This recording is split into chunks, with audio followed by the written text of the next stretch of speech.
Hello दोस्तों, मैं हूँ राजेश मावर और आज पढ़ाएंगे क्लास 11वीं मैथ के सेट के बारे में। समुच्चय होता क्या है? इंट्रोडक्शन, परिचय। सेट, इसको हिंदी में बोलते हैं समुच्चय। सेट समुच्चय होता क्या है? विभिन्न वस्तुओं के सुपरिभाषित संग्रह को समुच्चय कहते हैं। विभिन्न अवयवों के या विभिन्न वस्तुओं के सुपरिभाषित संग्रह को समुच्चय कहते हैं। जैसे ये सुपरिभाषित संग्रह होता क्या है? सुपरिभाषित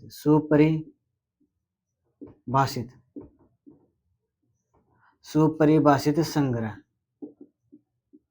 इंग्लिश में बोलते हैं वेल डिफाइंड कलेक्शन। सुपरिभाषित संग्रह, वेल डिफाइंड कलेक्शन, है ना? इंग्लिश में बोलते हैं वेल डिफाइंड। ये होता क्या है? इसका मतलब है कि सभी व्यक्तियों के अनुसार जो कथन होता है उसका आंसर समान है। मतलब सभी व्यक्तियों का आंसर एक हो, मतलब कथन समान होना चाहिए। जैसे मैं बोल दूं भी कि मुझे मैथ की बुक पसंद है, तो क्या किसी और को पसंद होगी? किसी को इंग्लिश की है, किसी को हिंदी की है, किसी को विज्ञान की है। तो ये सुपरिभाषित कथन नहीं है। जैसे मैंने बोल दिया कि 2 का वर्ग 4 होगा, तो किसी से भी पूछ लो दुनिया में 2 का वर्ग 4 ही होता है, 2 का वर्ग 4 ही होता है, तो किसी से पूछ लो। तो ये सुपरिभाषित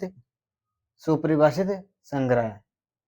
सुपरिभाषित संग्रह मतलब एक समुच्चय बनेगा इसका। जो सुपरिभाषित संग्रह होता है ना, समुच्चय उससे काय बनता है, और बनता ही नहीं है सुपरिभाषित नहीं हो तो। जैसे मैंने बोला कि जैसे ब्रह्मांड में सूर्य एक है, तो किसी से पूछ लो, एक ही बताए कि ब्रह्मांड में सूर्य एक है, तो ये सुपरिभाषित संग्रह है, इसका समुच्चय बनाया जा सकता है। मैं ऐसे बोल दूं कि जैसे मान लो कि सबसे खतरनाक जानवर शेर है, तो किसी और से पूछेगा तो चीता बता देगा, किसी और से पूछेगा तो कोई और बता देगा, किसी और को बता देगा, कोई कुत्ता बता देगा, कोई लोमड़ी बता देगा, कोई बंदर बता देगा, कोई मगरमच्छ बता देगा। तो सबका अलग-अलग आंसर आएगा।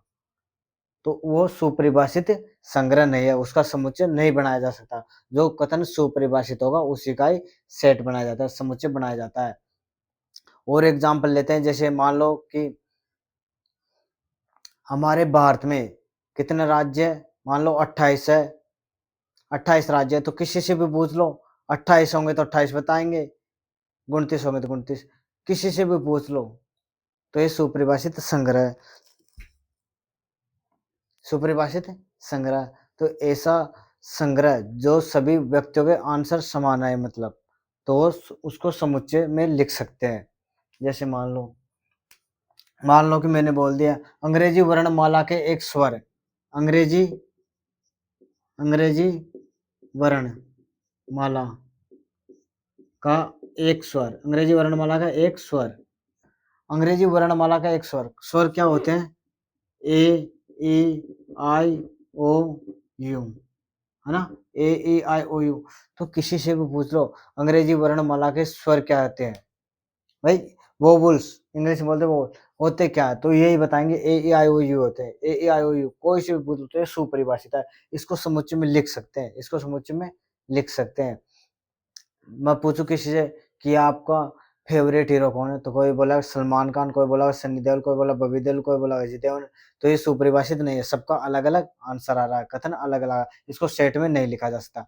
मतलब जो सभी व्यक्तियों के लिए समान है। सुपरिभाषित का मतलब ये होता है। सुपरिभाषित का मतलब क्या होता है? सभी व्यक्तियों के लिए, क्या?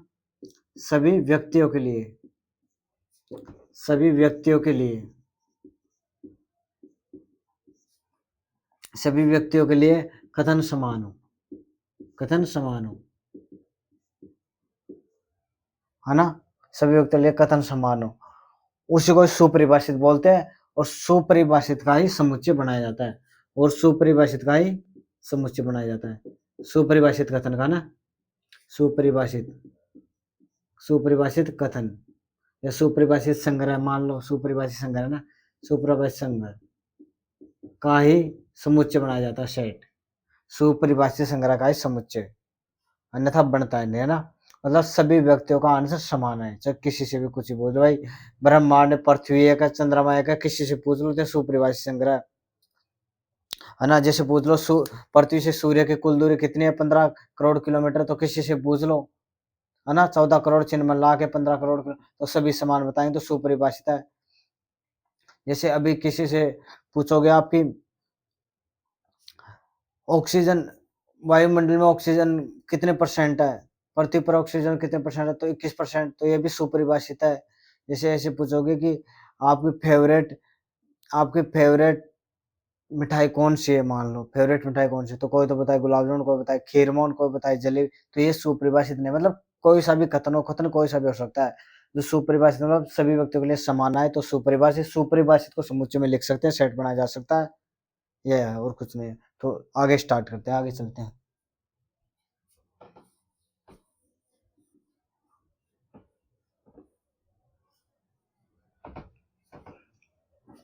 समुच्चय समुच्चय को हमेशा मंझले कोष्ठक में लिखते हैं, समुच्चय को हमेशा मंझले कोष्ठक में लिखा जाता है, समुच्चय को हमेशा मंझले कोष्ठक में लिखा जाता है।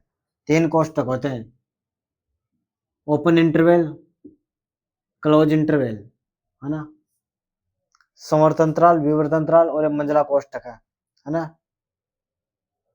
समुच्चय को इसमें लिखा जाता है, इसमें सेट को, है ना।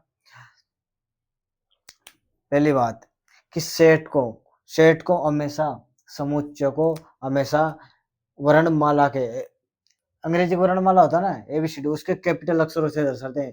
कैपिटल अक्षर A, B, C, P, Q, X, Y, Z, कुछ भी ले लो, मतलब कैपिटल अक्षरों से दर्शाते हैं इसको। जैसे ए बराबर, ऐसे कुछ भी आएगा इसमें, जो भी आएगा वो ना ऐसे दर्शाते हैं।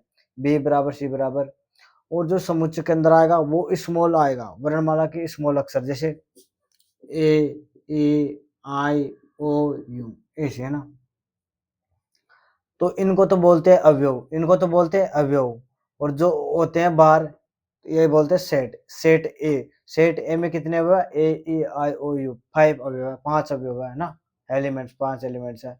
तो सेट को मंझले कोष्ठक द्वारा दर्शाते हैं, और इसमें अवयव होते हैं, इनको हमेशा कोमा लगाकर लिखते हैं, वो सेट में रिपीट नहीं होते हैं। जैसे 2 बार नहीं लिख सकते, ए ई 2 बार नहीं लिखा खाता सेट में कोई भी अवयव, है ना, एक बार ही लिखते हैं।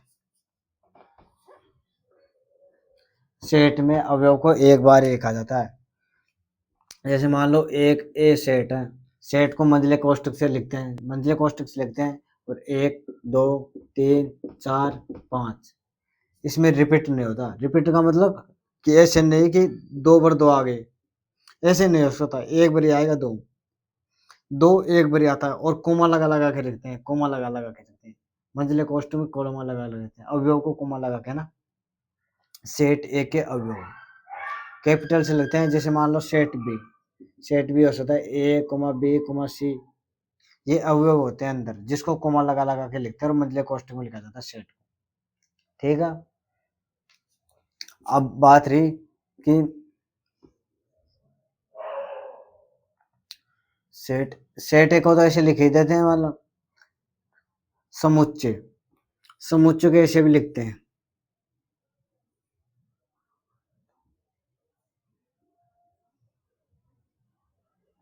समुच्चय कैसे भी लिखते हैं, जैसे 1 2 3 4, ए बी सी डी, समुच्चय कैसे भी लिखते हैं, लेकिन 11वीं क्लास में केवल इतना ही है, ये तो 12वीं में है, 11वीं में केवल इतना है ना।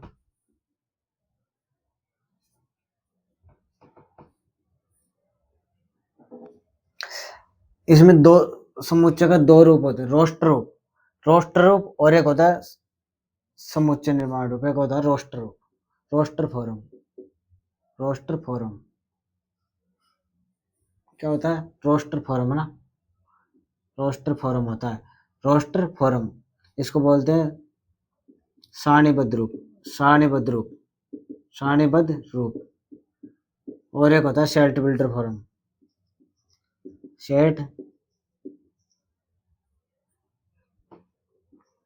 सेट बिल्डर फॉर्म, इसको बोलते हैं समुच्चय निर्माण रूप, समुच्चय निर्माण रूप।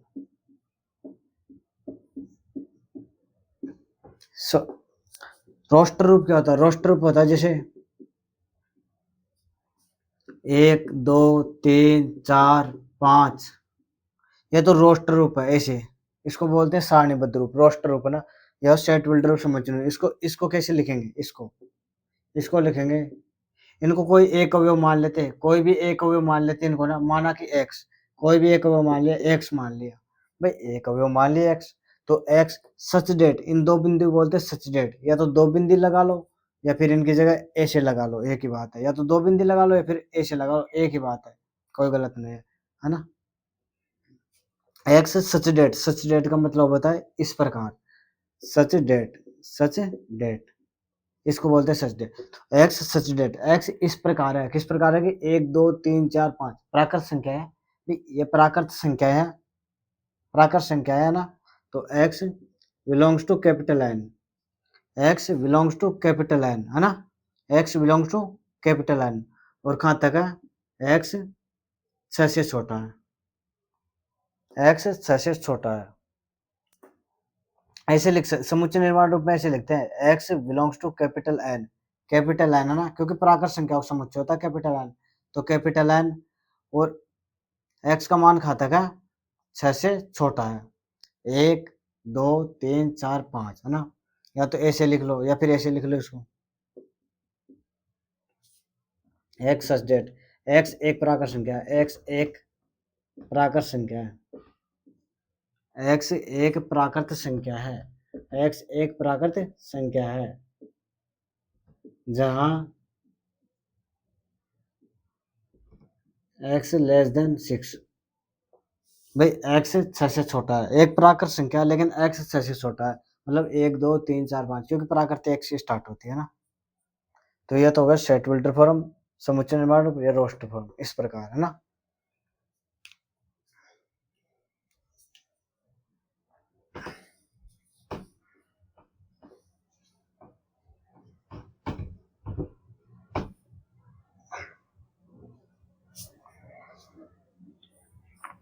देखो